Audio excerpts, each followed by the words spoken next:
大家好，我是曹卫东。在俄乌冲突发生1年之际我们从武器装备发展的这个角度来探讨一下，就是俄乌冲突给世界各国军队带来的这种启示。我们首先讲到的就是核武器，因为在俄乌冲突发生不久，那么俄罗斯方面呢，就将其这个战略导弹部队全部处于就是作战的状态，特别是要做给美国和北约看，就是一旦俄乌冲突这个战场上面有了北约的军队出现的时候，那么就不排除俄罗斯要使用核武器的这种现实的情况，因为这些武器装备它都是针对北约的，而并不是说这些核武器要在俄乌冲突中就是在乌克兰的这个境内或者这个战场上来加以使用。正是因为俄罗斯的这些战略导弹部队处于一种就是能够随时发射的状态，能够有就是目标指向了北约的这些相关的国家，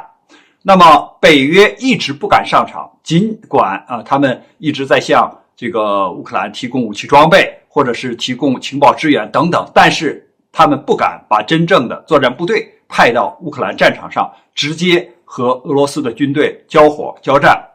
包括飞机他也不敢把这个飞机开到就是乌克兰的境内和俄罗斯他的空军进行空战。所以我们看到了，虽然核武器在俄乌冲突中目前并没有使用，但是它所产生的核威慑力是不言而喻的。如果俄罗斯没有这样一张牌，那么北约很可能早就上场了，或者是这个用更多的这个兵力和这些人员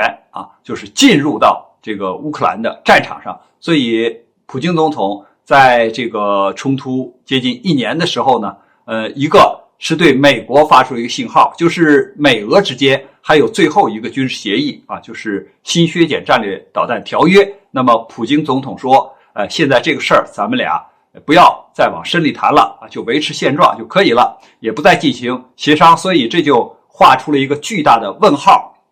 就是美国和俄罗斯今后在核领域里边，核军备领域里边，是不是还要展开新一轮的竞赛？因为双方现在是限定部署的核武器核弹头数量是1550枚，不能超过这个数量，并且不能试验核武器。那么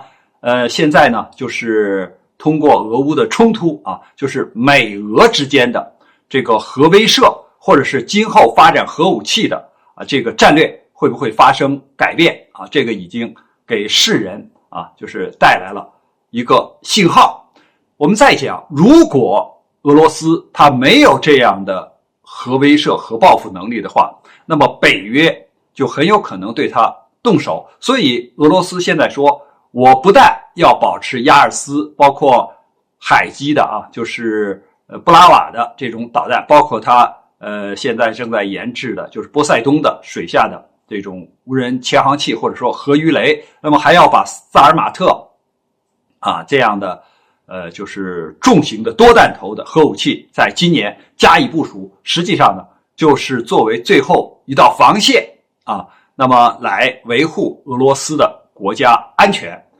所以我们现在呢也可以更好的体会到，就是当年呢在研制布拉瓦导弹的时候，在研制北风之神这个战略导弹核潜艇的时候，当时进度比较慢，普京总统就对这个下面具体办事人员或者是研发的人员说，把克里姆林宫卖了，也要把北风之神级的战略导弹核潜艇造出来，也要把布拉瓦的导弹造出来，因为这关系到俄罗斯的国家安全。当今天我们看到就是俄乌冲突发生的时候，确确实实正是因为有了这样的核打击能力，所以北约不敢上场，俄罗斯它能够保证自己国家的安全，也就是本土上的这种安全。那么我们除此以外呢，就从陆军装备的武器讲起。实际上呢，这个在俄乌冲突中大量的使用了坦坦克、装甲车，还有这个步兵战车等等啊。本来很多人认为啊，随着这个反恐战争啊，还有城市的巷战啊，那这个像坦克啊这样的重型武器，特别是重型坦克，可能就没有什么用了啊。这个只有在2次世界大战的时候，在冷战的时候可能会发挥威力，但现在看来，坦克仍然是陆战之王。不然，美国为什么会从它开始的时候啊，就是向乌克兰提供单兵的反坦克武器，就是标枪啊这种反坦克武器，后来呢，直接发展到就是把自己的M2 这种步兵战车提供给乌克兰。后来呢，就是根据战场的需要啊，根据乌克兰的这种请求，把自己的重型坦克埃布拉姆斯也就是提供给乌克兰。所以我们看呢，实际上在陆战场上，坦克、装甲车、步兵战车还是非常需要的。无论是部队的快速进攻，还是固守一些城池，都是重要的作战平台啊，既有机动灵活，就是速度快，还有火力猛，再有呢就是装甲非常的坚固，这样一个优势。我们再看呢，就是作为俄罗斯方面同样如此，它的这些就是进攻或者是防守也离不开坦克、装甲车等这样一些就是机动的既能作战又能防守的作战平台。如果它没有大量的坦克，那么它在这些地面作战中夺取城池或者守卫一些要塞，就很难达到今天这么一个状态。所以我们看到呢，就是这些武器装备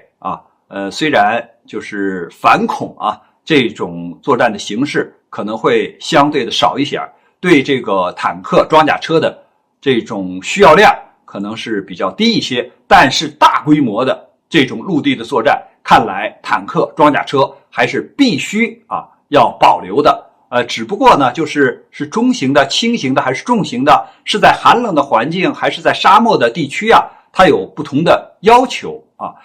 关于这个核武器和陆军的武器装备呢，我们今天先聊到这儿，感谢大家观看本节目，我们下期节目再见。